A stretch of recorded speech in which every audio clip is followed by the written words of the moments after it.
Muito bom estarmos aqui juntos com Deus. Ajeitar um pouquinho aqui, senão fica pegando a respiração, né?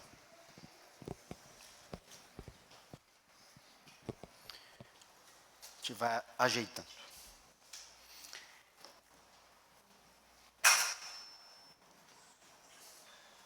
Caiu um lenço.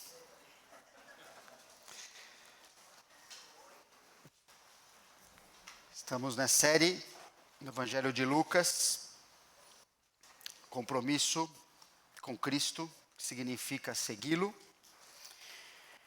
aprendendo com o Senhor Jesus,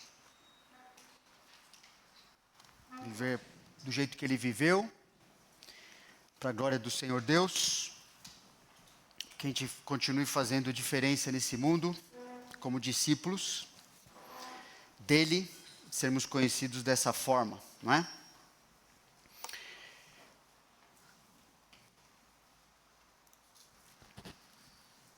Nós vimos na mensagem passada,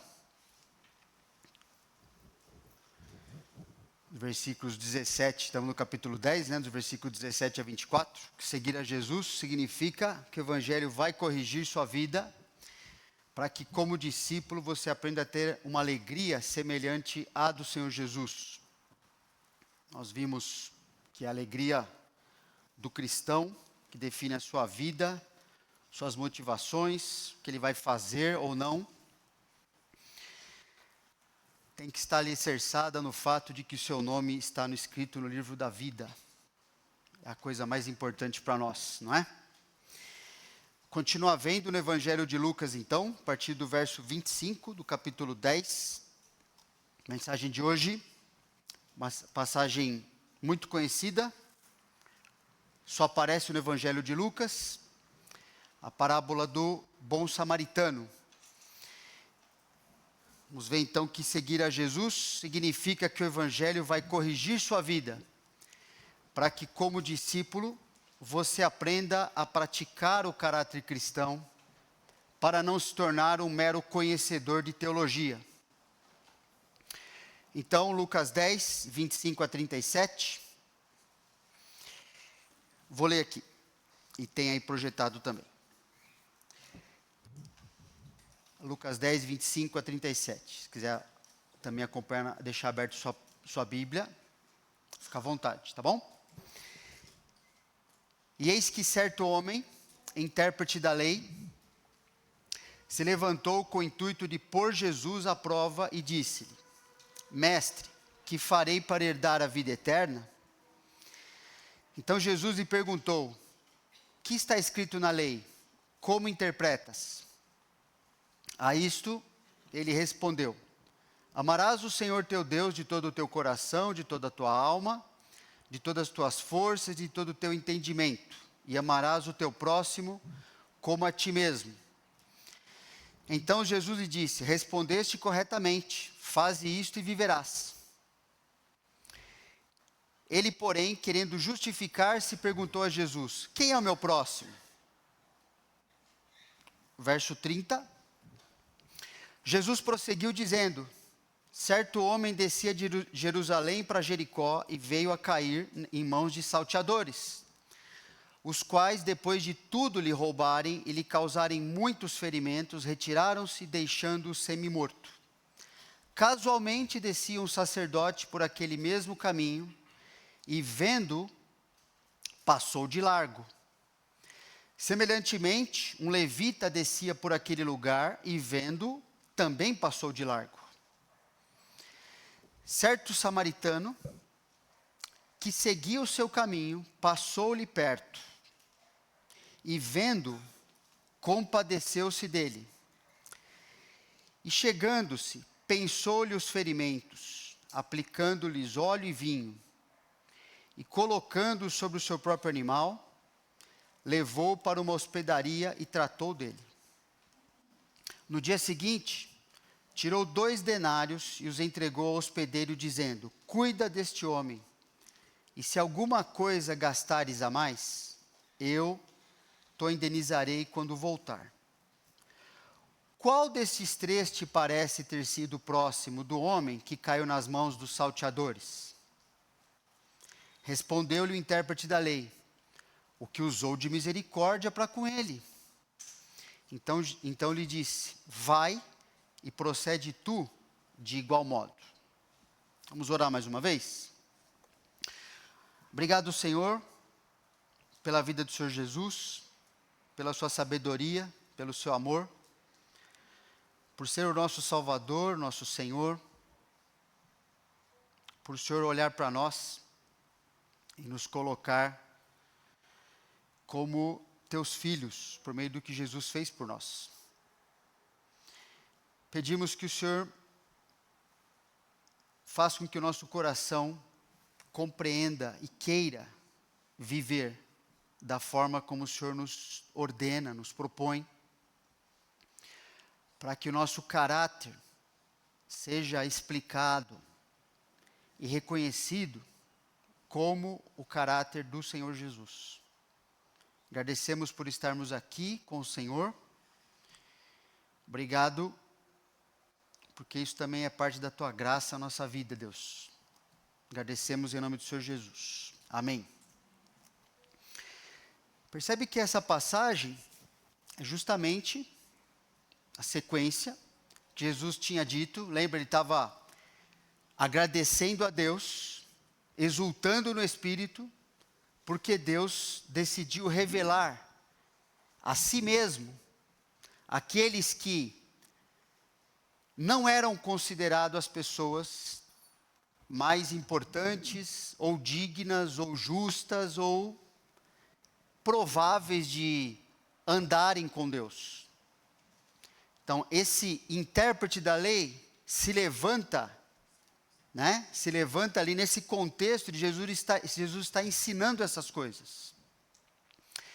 Então, a gente percebe que nessa passagem, por meio desse diálogo com esse escriba, o intérprete da lei e o escriba é a mesma coisa, Vemos o Senhor Jesus demonstrando parte da estratégia que ele mesmo ensinou aos discípulos, para eles continuarem fazendo discípulos, como é que ele abordou, como é que ele conversou com essa pessoa. E também Jesus estava demonstrando aqui uma verdade, que ninguém se torna cristão por causa do seu conhecimento teológico, mas justamente pela vontade misericordiosa de Deus. E a gente enfrenta hoje um problema muito grande. Na verdade, sempre aconteceu isso, por isso que está aqui o texto, O problema é que hoje, quase em qualquer lugar do mundo, existe acesso abundante a informações sobre Deus. Tem lugares que não conhecem absolutamente nada sobre Ele. Mas da onde surgem, da onde parte o Evangelho, parte os missionários, enfim, as igrejas são plantadas, ali há vasto conhecimento, há muita informação, há muita teologia. Inclusive cristãos gastam muito tempo discutindo, até brigando entre si por causa de teologia. É importante isso aqui porque isso não é que é ruim, a gente deve falar da boa teologia. A Bíblia nos ensina a fazer isso. O problema é isso ocupar a vida das pessoas de uma maneira que elas apoiem a sua vida, apoiem sua espiritualidade, apoiem seu relacionamento com Deus, num monte de informações que elas muitas vezes nem sabem ligar com a realidade, não conseguem nem enxergar a si mesmas, nem enxergar o que Deus quer fazer com a vida delas, e muito menos o que Deus quer fazer na vida de outras pessoas, porque elas estão ali, meio que enebriadas assim, com esse monte de informação, de conhecimento, que fica aqui na cabeça. E Jesus mostra que essa era a realidade desse intérprete da lei.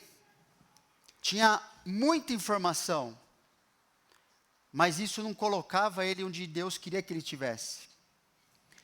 E mesmo cristãos, é perigoso, a gente ficar tentando encher a nossa vida de um monte de coisa, e na verdade essas coisas não terem efeito verdadeiro na nossa vida, transformação do nosso caráter, porque esse é o objetivo da teologia, né? É engraçado porque quanto mais se conhece algo, quando a gente pregou em 1 Coríntios 8, vários anos atrás, Paulo falava que assim, quanto mais as pessoas sabem, mais aumenta o quê? A soberba, né? Mais independentes de Deus elas vão se tornando, mas aparentemente não é isso que querem mostrar, não é verdade? Querem mostrar que estão perto de Deus, porque conhecem, porque têm informações dentro da cabeça. Mas na verdade, quanto mais se conhece a Deus de verdade, o que acontece de verdade com o interior das pessoas? Mais humildes elas ficam, porque elas se enxergam biblicamente. E elas fazem o que Deus quer que elas façam com a vida delas, porque elas se veem assim, elas não têm outra opção. Obedecer o Senhor, viver como Ele quer, faz com que elas dependam, para viver assim, dependam cada vez mais de Deus. Então, se há muita soberba na questão de conhecimento, você pode ter certeza que essa pessoa conhece informação, mas não a Deus, não o Deus da teologia. Porque se ela conhecer o Deus da teologia, ela vai se enxergar cada vez como mais necessitada e cada vez menor em si mesma. Usa isso como critério para você avaliar muita coisa que tem por aí. Isso nem estava na mensagem, na verdade, assim que eu estou falando aqui, tá bom? Mas tem a ver, né? Mas é uma introdução. Porque é importante isso aqui. Essa primeira pergunta mal intencionada do intérprete da lei, por que é mal intencionado? O texto fala, né? Ele queria botar Jesus à prova. Essa pergunta, que farei para herdar a vida eterna, não era o interesse genuíno em realmente ter a vida eterna. Ele queria provar se Jesus sabia ou não das coisas. Não é? O intérprete da lei, o escriba, geralmente era um fariseu, era mais da religião, né, da seita dos fariseus, mas ele era um profundo conhecedor das Escrituras, especialmente do Pentateuco, né, aqueles primeiros 5 livros, que formam toda a base da fé e da prática do povo de Deus. E também formam boa parte da base teológica de todo o Novo Testamento, porque o Novo Testamento é justamente a aplicação, né, do que está ali. Só que não agora para o povo de Israel, mas aquilo transformado como o estilo de vida verdadeiro do cristão, da igreja. Os escribas eram muito respeitados como peritos nos assuntos de Deus. Tanto é que eles eram consultados para resolver, inclusive, assuntos jurídicos da nação inteira. Jesus, quando teve que comparecer diante do Sinédrio, lá para ser falsamente acusado, quem estava ali reunido para julgar o Senhor Jesus? Os fariseus, os principais sacerdotes e os intérpretes da lei. E mesmo assim não conseguiram, tiveram que inventar uma acusação para acusar o Senhor Jesus. Mas eles estavam presentes ali, porque eram pessoas que eram consultadas, eram tipo, como se fossem advogados daquela época, para julgar, isso aqui deve ser feito assim, assado, para que a vontade de Deus seja feita. Então eles conheciam muito bem a palavra de Deus, né? Agora a intenção desse escriba era achar algum erro no ensino do Senhor Jesus. Por quê? Seria uma forma de não seguir a Jesus e também ter do que acusar a Jesus, que era o objetivo dessa turma. A Bíblia mostra que o objetivo deles era fazer isso aí, né? E ele fez isso aparentando interesse, por meio da pergunta teológica mais importante. Aquela pergunta é quando a gente está falando de Jesus para alguém, a gente queria ouvir, não queria, mas o que eu faço então para herdar a vida eterna? Como é que eu vou ser salvo? Parecia algo sincero, mas o texto está falando que não era. Okay? O que ele queria era pôr Jesus à prova. Agora Jesus, ele interage a partir da teologia do escriba, onde o escriba se encontrava, não é? Então Jesus lhe perguntou, o que está escrito na lei? Como você interpreta? Você não é intérprete da lei? Diz aí, o que está escrito lá? Como que você responde a tua própria pergunta? Aí ele respondeu: amarás o Senhor teu Deus de todo o teu coração, de toda a tua alma, de todas as tuas forças, de todo o teu entendimento, e amarás o teu próximo como a ti mesmo. Está certo isso? Jesus falou: sim, está certo, não é? Jesus responde com a verdade da Escritura. Então Jesus lhe disse: respondeste corretamente, faz isso e você vai viver. Será que Jesus está concordando então que a salvação é por obras? Então tem que jogar a Bíblia fora, né? Jesus não está concordando que o escriba ou que qualquer pessoa seja capaz de fazer algo suficiente para herdar a vida eterna. Porque a pergunta do escriba foi essa: o que eu vou fazer para herdar a vida eterna? Jesus não está concordando com isso. Mas Jesus está concordando com o que está escrito lá no Antigo Testamento, que o escriba sabia também, sobre a exigência da lei e a promessa da lei. Então tem alguns trechos aqui importantes para a gente entender isso. Levítico 18:5, da onde Jesus tirou a sua afirmação, faz isso e você vai viver, está baseado no quê? No que o escriba sabia. Portanto, os meus estatutos e os meus juízos guardareis, cumprindo-os, o homem viverá por eles, eu sou o Senhor. Não está escrito lá na lei? Sim. Faz o que eu mando, cumpre totalmente o que eu ordenei, e você vai viver. Ezequiel 20:13. Mas a casa de Israel se rebelou contra mim no deserto, não andando nos meus estatutos e rejeitando os meus juízos, os quais, cumprindo-os, o homem viverá por eles. E profanaram grandemente os meus sábados, eu tinha ordenado também em relação ao sábado, então eles não cumpriram também. Então eu disse que derramaria sobre eles o meu furor no deserto para os consumir. Se obedece, estava lá na lei, se obedece, vida. Se desobedece, morte, juízo. Deuteronômio 27:26, maldito aquele que não confirmar as palavras dessa lei. E como é que não confirmava? Não as cumprindo, não as obedecendo. E todo o povo dirá amém. E o povo disse: nós faremos tudo o que o Senhor falou. Amém, nós faremos tudo o que Deus falou. Coisas muito importantes aqui, para a gente entender ou ser relembrado, nesses trechos, é que Jesus está afirmando, ele está mostrando, e aquele escriba provavelmente sabia disso, que a exigência da lei é obediência perfeita. A lei exige isso. Obediência total, perfeita. A promessa da lei é vida a quem obedece perfeitamente.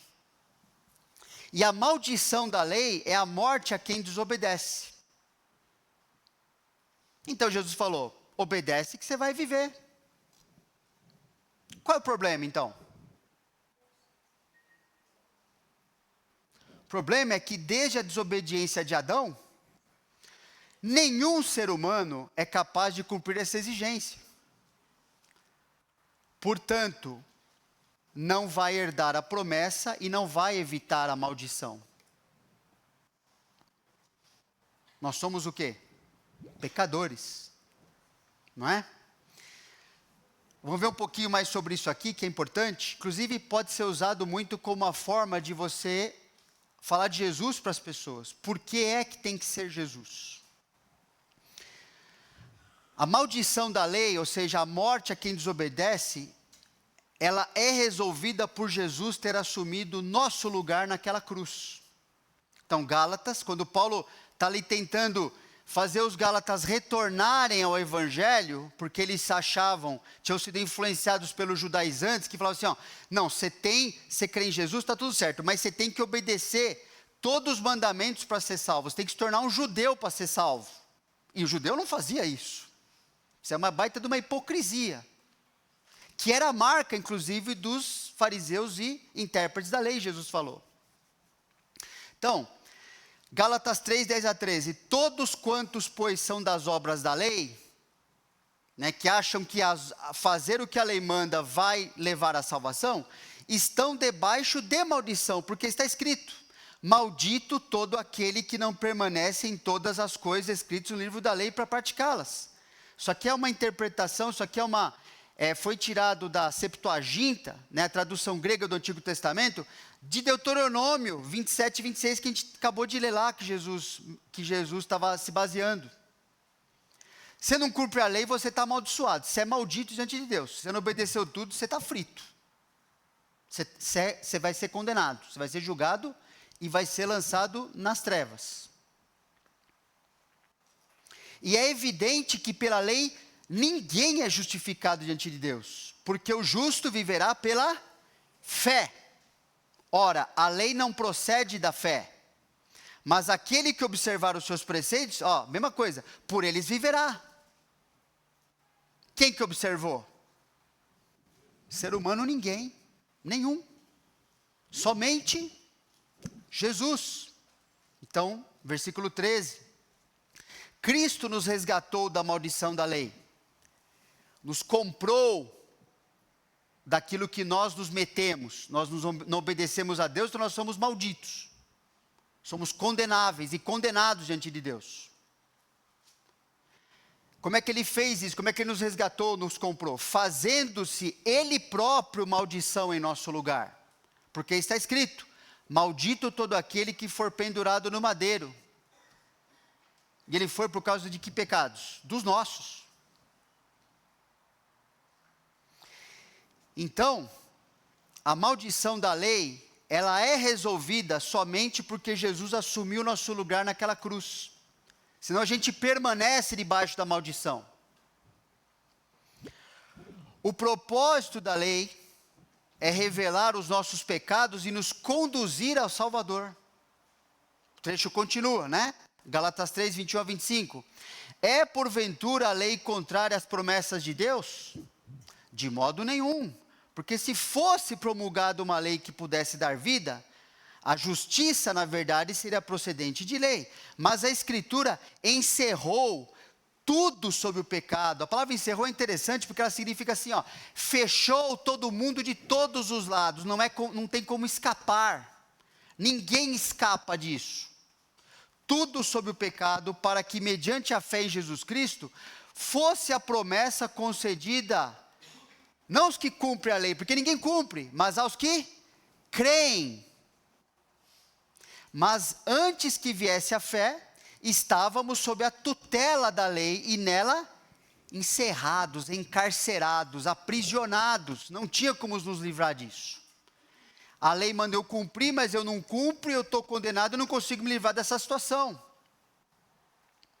Para essa fé que de futuro haveria de revelar-se, de maneira que a lei nos serviu de aio, nos serviu, a palavra aqui é pedagogo, nos serviu assim, nos conduziu, nos instruiu, para nos conduzir a Cristo, a fim de que fôssemos justificados por fé. Mas tendo vindo a fé, já não permanecermos subordinados ao aio. Nós não estamos mais sujeitos à lei no sentido de tentar fazer alguma coisa para ser salvo, porque a Bíblia já provou que nós não conseguimos, ninguém consegue. E ela nem tinha esse propósito, ela tinha o propósito de revelar quem nós somos diante de Deus e quem é Deus diante de nós para nos salvar. E a promessa da lei, ou seja, a vida a quem obedece, então, ela é recebida e garantida pela fé do pecador, seja ele judeu ou gentil, todo ser humano, a fé no perfeito Salvador, porque Jesus cumpriu totalmente a lei. A gente entende aqueles discursos de Jesus, aquele diálogo que ele pergunta assim: me acusa então de alguma coisa que eu estou desobedecendo? E todo mundo, e ninguém conseguia. Por quê?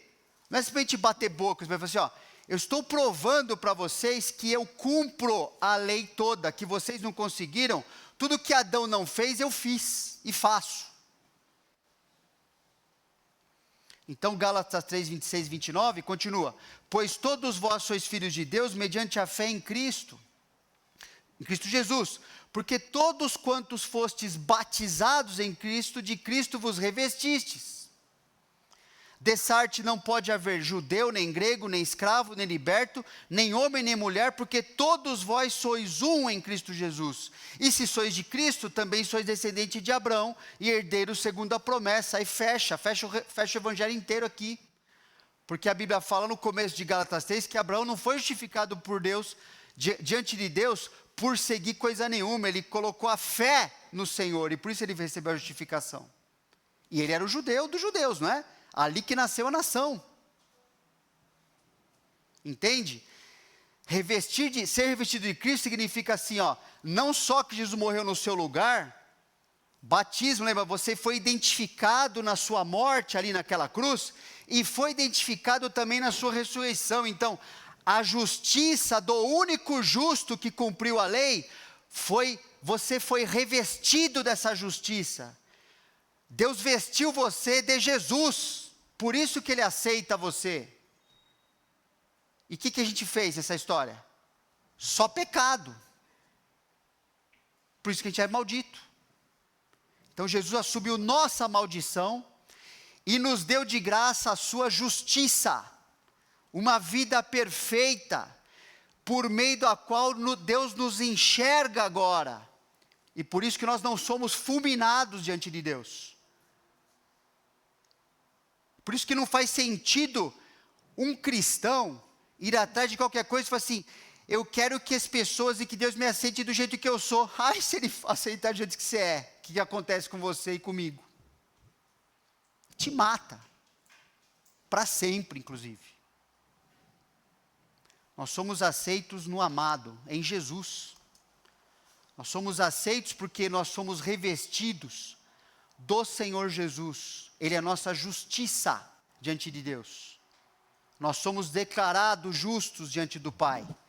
Nós não teríamos nem um segundo de permanência diante de Deus, da sua santidade. Seríamos consumidos. Por isso o Evangelho, percebe, Paulo está mostrando que ele é necessário e universal. Abarca qualquer tipo de pessoa. Porque se tem uma coisa que a gente tem em comum com todo ser humano, é o fato de a gente ser pecador.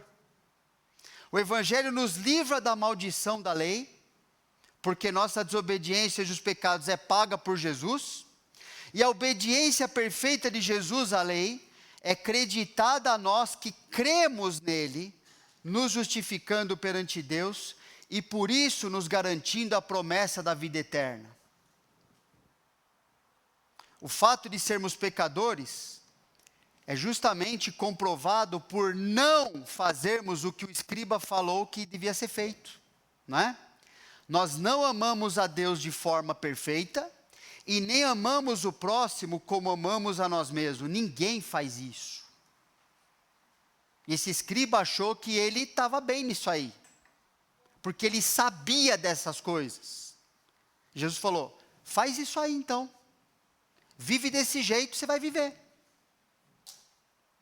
O escriba não enxergava a si mesmo segundo a perspectiva bíblica, ou enxergava a si mesmo segundo a perspectiva bíblica do Antigo Testamento, mas por ser hipócrita, ele tinha que acreditar e se mostrar como justo, mesmo sendo um miserável pecador.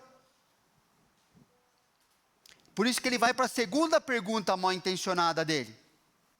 Ele, porém, querendo justificar-se, perguntou a Jesus, quem é o meu próximo? Agora, esta segunda pergunta parte de dois pressupostos errados que é ensinado, que é certo aqui na parábola do bom samaritano. O primeiro pressuposto errado é que o próximo é alguém pré-definido. Quem é ele? Quem é esse próximo? A gente vai entender um pouquinho mais daqui a pouco, né? De coração, acho que dá tempo. O próximo é alguém pré-definido. E o próximo simplesmente existe sem que eu tenha responsabilidade sobre ele. Ele está aí no mundo, ele está aí andando por aí, e eu não tenho nada a ver com isso. No primeiro pressuposto, então, que o próximo é alguém predefinido, é importante a gente entender, porque o próximo ser alguém predefinido, essa era uma visão baseada na interpretação deformada dos fariseus e intérpretes da lei, né? O nosso irmão já falecido, John MacArthur, que está hoje com o Senhor Jesus, né? Fez um comentário interessante para a gente entender isso aqui. A opinião prevalecente entre os escribas e fariseus era que os próximos de uma pessoa eram apenas os justos. De acordo com eles, os ímpios, incluindo classes de pecadores, como os coletores de impostos e as prostitutas, gentios e especialmente os samaritanos, deveriam ser odiados porque eram inimigos de Deus. Eles citavam o Salmo 139, 21 e 22, para justificar essa posição. Lá no Salmo 139, 21 e 22, vou abrir aqui, tá bom? Não precisa abrir não, depois você abre com calma. Fala assim: não aborreço eu, Senhor, os que te aborrecem, né? Não odeio os que te odeiam, e não abomino os que contra ti se levantam. Aborreço-os com ódio consumado, para mim são inimigos de fato. Então ele usava esse texto, um deles, né?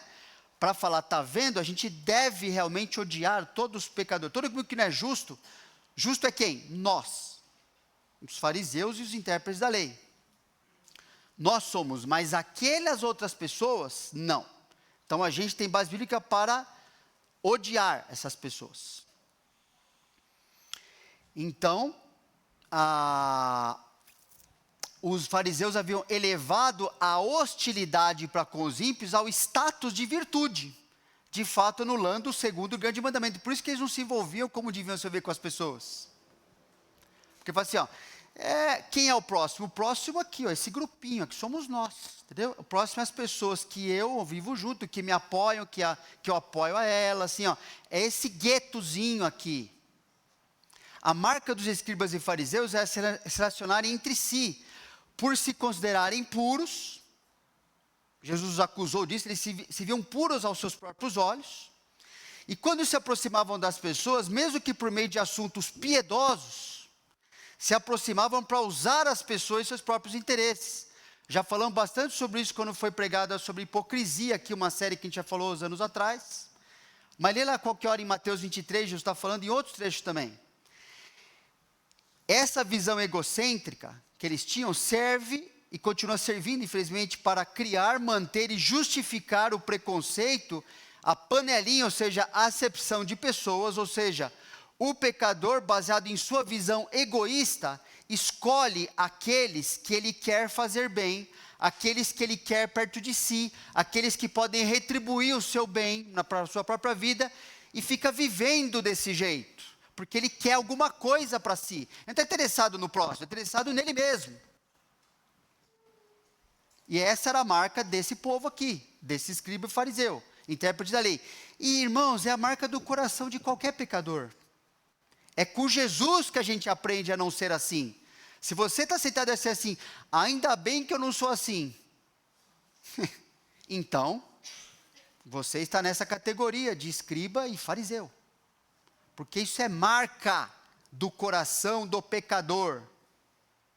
Próximo é aquele que lhe interessa. Esse é o próximo. É alguém pré-definido, de acordo com os seus interesses. Na parábola, então, do samaritano, Jesus corrige esses dois pressupostos errados. Porque ensina que o próximo é qualquer pessoa, e que é a minha responsabilidade perante Deus me tornar o próximo de qualquer pessoa por meio do amor cristão. Não é simplesmente acontece, eu que tenho que tomar a iniciativa. É isso que a parábola ensina. É isso que o intérprete da lei não estava disposto a fazer, e Jesus falou, faz isso que você vive. Você não ama a Deus? Você não ama como a você mesmo? Vamos ver. O sacerdote e o levita, aqui na parábola do bom samaritano, né?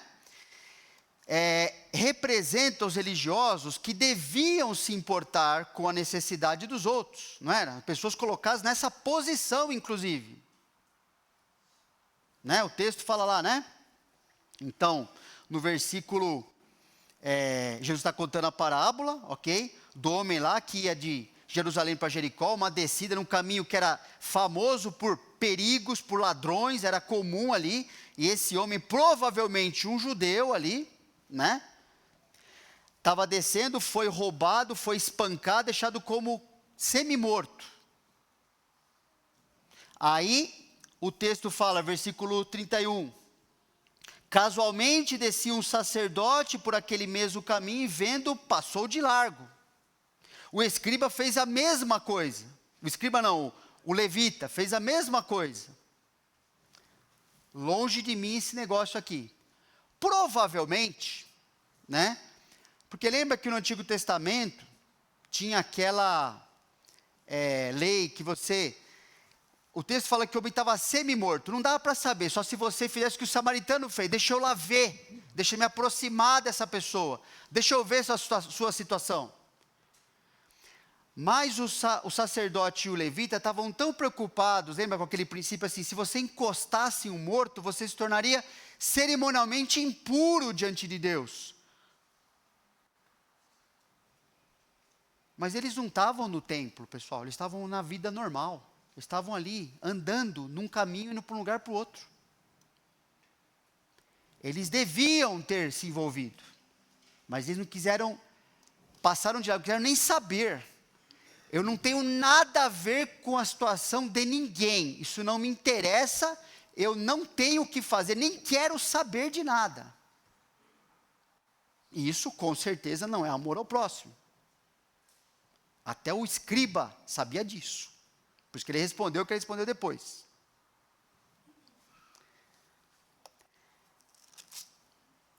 Mas o versículo 33 fala que um certo samaritano, desconhecido, né? Que seguia o seu caminho, passou-lhe perto, não largo, perto. A mesma coisa, a mesma situação. Passou-lhe perto e vendo, compadeceu-se dele.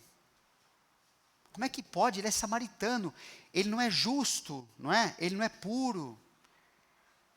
Samaritano era uma mistura, né, era o povo, começou ali dentro das tribos de Israel, do povo de Deus, que aí teve a invasão, a Síria, se misturaram ali de casamento, tal, um monte de coisa, misturou com um monte de gentil, e se tornou samaritano. E começou a cultuar a Deus, fora do que Deus falou do templo ali em Jerusalém, começou a criar um templo para si mesmo ali. Lembra do diálogo da mulher samaritana com Jesus, de João 4, né? É aqui que se adora? Não é aqui, né? Eu já adoro aqui, é por meio de Jesus. Você precisa me conhecer para adorar a Deus. Mas eles tinham um local próprio de adoração que não era aceito por Deus. E por causa disso, eles eram a pessoa mais odiada por aqueles do povo de Israel que se achavam justos. Eles eram odiados mesmo. Então, interessante que o sacerdote e o levita representavam o que? Os religiosos que deviam se importar com a necessidade dos outros, mas não fizeram devido a alguns próprios interesses. Pode ser a pureza cerimonial, né? E eles não entenderam o que Jesus falou o tempo todo ali para a sua audiência, para o seu povo. Aquelas pessoas, lembra, elas se apegavam a minúcias de falar assim, então isso aqui, hoje é sábado. Eles tinham quebrado a lei do sábado do Antigo Testamento inteira. Mas quando Jesus veio curar pessoas no sábado, não, hoje é sábado, hoje não pode fazer o bem. Hoje não pode curar. Mas vocês tiram o seu boi da valeta no sábado porque não pode curar uma pessoa. A hipocrisia de um tamanho de um bonde, né? O que é bonde para os mais novos, né? Tamanho de um busão, tá certo? Mas assim, bonde, que é isso? Velho. Então, percebe, Jesus foi combatendo essas coisas. Falou, vocês se apegam, ele falou assim, Misericórdia quero e não sacrifícios. O propósito do sacrifício é aproximar o homem do Senhor. Não é o sacrifício pelo sacrifício. A lei é para conduzir a Cristo. Você não vai obedecer para ser salvo. Então o samaritano, ele representa o cristão que vive conforme o caráter de Cristo. Ele deve viver conforme o caráter de Cristo, porque ele é cristão. O samaritano representa o pecador. O samaritano representa o pecador impuro, portanto improvável de fazer algo aceito por Deus. Somos nós, não é? O que a gente ia fazer para Deus, para ser aceito por Ele? A gente é samaritano, pessoal. A gente não é adequado em nós mesmos. A gente não tem nada para oferecer em nós mesmos. Que não é grande coisa, entende? É isso aqui que significa. O samaritano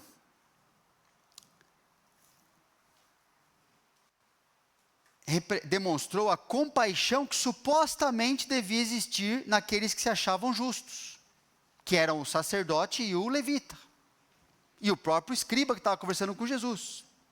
Fico pensando, quando Jesus começou essa parábola, o que deve ter acontecido com a cabeça do escriba? Ele pensou, bom, agora Jesus vai dar um exemplo, passou um sacerdote, passou um levita, vai ser alguém tão importante quanto os dois. Ele falou assim, agora Jesus colocou um samaritano na história.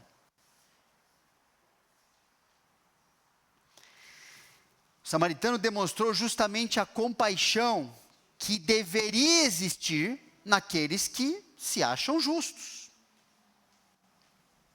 Né? Versículo ali, 33, certo samaritano seguiu o seu caminho, passou-lhe perto e vendo, compadeceu-se dele. Foi movido por aquilo que Deus se move em direção de nós.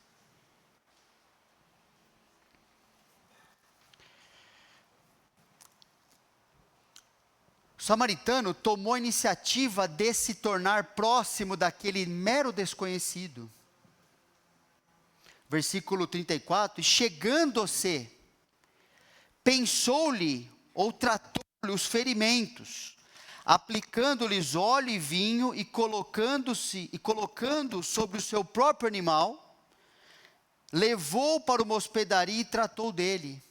Percebe, aquele samaritano nem sabia que aquele cara era que sofreu assalto, não conhecia aquela pessoa. O que ele ia ganhar com isso, pessoal? Ele só perdeu com isso, não foi?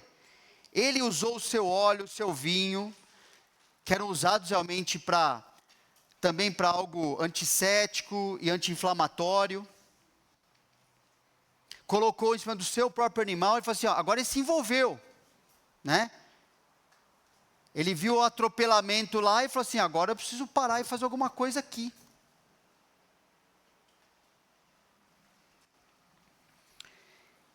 Ele parou com o que ele estava fazendo na vida dele, com os seus interesses, porque ele foi motivado pelo que interessa a Deus, por compaixão.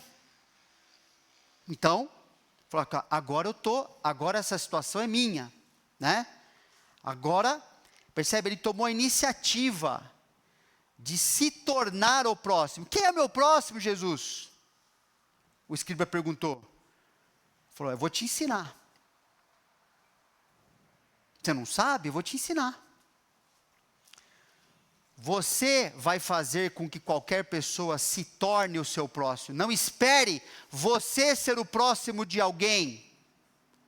É você, cristão, que toma a iniciativa de tornar alguém desconhecido como o seu próximo.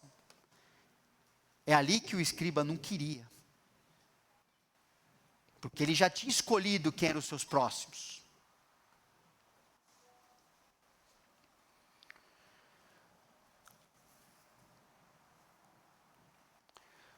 O samaritano fez tudo o que podia para que aquele desconhecido fosse atendido em todas as suas necessidades.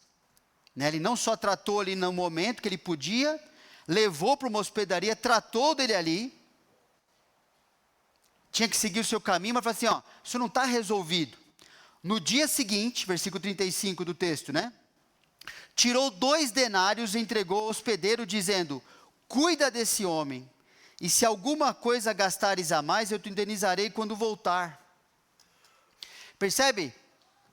Ele ia voltar para ver se aquilo tinha sido resolvido do jeito certo. O que ele está ganhando com isso? Não era o seu amigo íntimo, não era o seu parente. Ele era só um samaritano, pessoal. Não é? Alguém bem improvável de fazer essas coisas nos olhos daqueles que se achavam justos. O salário 2 denários aqui tem uma discussão interessante. Alguns teólogos falam, isso aqui era um salário de 2 dias de trabalho. Mas existe uma discussão que isso pode até significar, numa hospedaria daquela época, tem registros históricos, que pode até significar 2 meses de hospedagem. Para aquela pessoa ser plenamente curada e tratada. E existem outras interpretações que, pouco menos de tempo. O que importa aqui é assim, este samaritano não só fez o que ele devia fazer, começar a fazer, mas ele deixou ali uma quantia suficiente para que aquela situação fosse tratada de maneira definitiva. Ele estava realmente interessado em que aquele mero desconhecido fosse cuidado nas suas necessidades. Porque ele tinha compaixão na sua vida.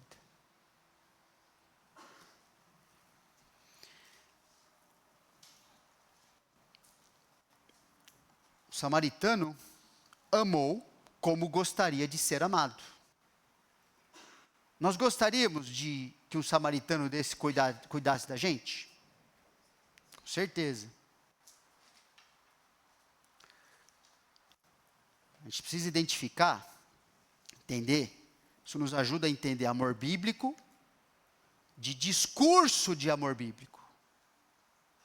Com certeza o samaritano não era alguém que tinha grandes explicações, e nem podia pertencer ao círculo teológico da época. Ele não tinha grandes explicações sobre a profundidade, os tratados sobre o amor bíblico. Mas ele sabia amar. Entende? Nós sabemos. Nós estamos aprendendo, né? Nós temos condições de aprender. Um discípulo é caracterizado, tipo de Jesus, é caracterizado assim, ó, eu vou dar um mandamento novo para vocês, que vocês são capazes de cumprir. Não só amar o próximo como a si mesmo, Jesus falou, mas amar o próximo do jeito que eu amei vocês. Porque vocês são meus discípulos. Vocês não são filhos da lei, vocês são filhos de Deus. E Deus é assim.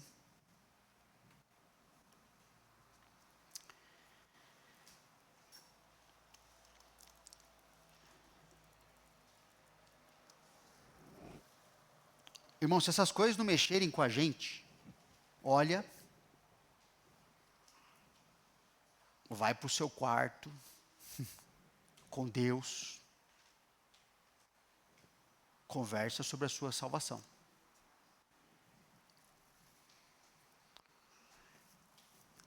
Jesus responde com sua segunda pergunta, que confronta o escriba a enxergar a condição do seu próprio coração. Pergunta que não tinha como escapar. Uma criança podia responder isso aqui. Não tinha como o escriba inventar outra. Qual desses 3 te parece ter sido o próximo do homem que caiu nas mãos dos salteadores? Vai responder o quê depois disso? Né? Respondeu o intérprete da lei. Nem falou a palavra samaritano, percebeu? Com certeza ele falaria se fosse o sacerdote ou o levita. Mas nem mencionava o nome samaritano. O que usou de misericórdia para com ele. Então lhe disse, vai e procede tu de igual modo. Jesus não está só confrontando o escriba aqui. Jesus está fornecendo o caminho da esperança para ele. Porque ao tentar fazer o que o samaritano fez, ele ia encontrar uma realidade no seu coração. Eu não quero e nem vou fazer isso. Eu não vou me envolver com pessoas que não gosto, não conheço, não têm algo a me oferecer. Eu não vou fazer. E ele podia crer em Jesus, quem sabe, podia aceitar o evangelho. O próximo não é alguém que você considera próximo. Segundo sua concepção, interesses, afinidades, ideias, tudo é bobagem, tudo é invenção de justificar uma vida que Deus não aceita. Não é o quem eu considero próximo. O próximo não é alguém que pode me retribuir algo. O próximo é você mesmo. Você toma a iniciativa de se envolver na necessidade que Deus considera importante na vida de qualquer pessoa que Ele mesmo coloca no seu caminho. Que normalmente lembramos de, sendo o quê? Relacionamentos redentores. O cristão toma a iniciativa, a oportunidade, fala assim, eu não sei o que vão fazer, mas porque Deus me amou, é isso que eu sei que eu devo fazer e faz. Significa que você deve ser aquele que se torna o próximo de alguém. O escriba achava assim, eu quero que tenha um próximo a mim. Falei, não, Jesus falou assim, não, você não está entendendo. Assim como é a iniciativa de você amar a Deus segundo o seu entendimento, é você que toma a iniciativa de amar alguém como você já ama a si mesmo. Não espera que você vai receber. Se você tem Deus na sua vida, você vai dar. Seja você aquele que ama o seu próximo, como você ama a si mesmo, como você gostaria de ser amado. Seja você aquele que ama a Deus invisível, o Deus invisível, de forma visível, como? Amando o seu semelhante. Porque é isso que você precisa entender, para entender o que acontece quando você herda a vida eterna. Quando a gente recebe a vida eterna, o coração fica deste jeito. A vida não é mais em torno de você, de quando alguém te ofende, de quando não faz o que você gosta, de quando alguém não concorda com você. Isso era antes de você receber a vida eterna. Isso era importante antes, porque você só tinha você mesmo. E precisava provar para você e para todo mundo que você mesmo era importante. Agora Deus inverte isso. Não é? Ele inverte isso. Jesus, então, nos ensina a viver como bom samaritano. Ele mesmo é o bom samaritano. Ele agiu assim em relação àquele intérprete da lei, não agiu? Jesus poderia ter mandado aquele cara procurar sua turma. Mas não fez isso. Na verdade, ele não fez isso nem em relação a nós, por isso que a gente está aqui. O escriba quis provar que o ensino de Jesus estava errado e justificar a si mesmo perante a verdade de Deus. E mesmo assim, o Senhor Jesus, sendo Deus, ele estava diante de Deus. Ele não sabia, mas Jesus sabia. Jesus dedicou sua atenção para ensinar o que aquele escriba hipócrita precisava ouvir. Jesus supriu a maior necessidade daquele escriba. Porque o seu caráter é amar até mesmo aqueles que odeiam, diferente do que os escribas e fariseus eles faziam. Não porque Deus ganha ou precisa de alguma coisa, que nem o bom samaritano não ganhou nada. Mas porque eles precisam, não Jesus. O cristão não vive de discurso. Ele não apoia o seu caráter em saber teologia sobre o amor, mas em amar como Cristo amou. É isso que Jesus fez por nós. É isso que Jesus ensinou o escriba que devia fazer. gente não sabe o que aconteceu com a vida daquele homem. Mas Jesus não deixou ele no mesmo lugar que ele encontrou Jesus. Agora, ele precisa pensar na vida dele. Não é? É isso, irmãos. Vamos pensar na nossa vida também. Conversar nos grupos, né, sobre as aplicações dessas coisas. E vamos para o nosso intervalo agora, tá bom?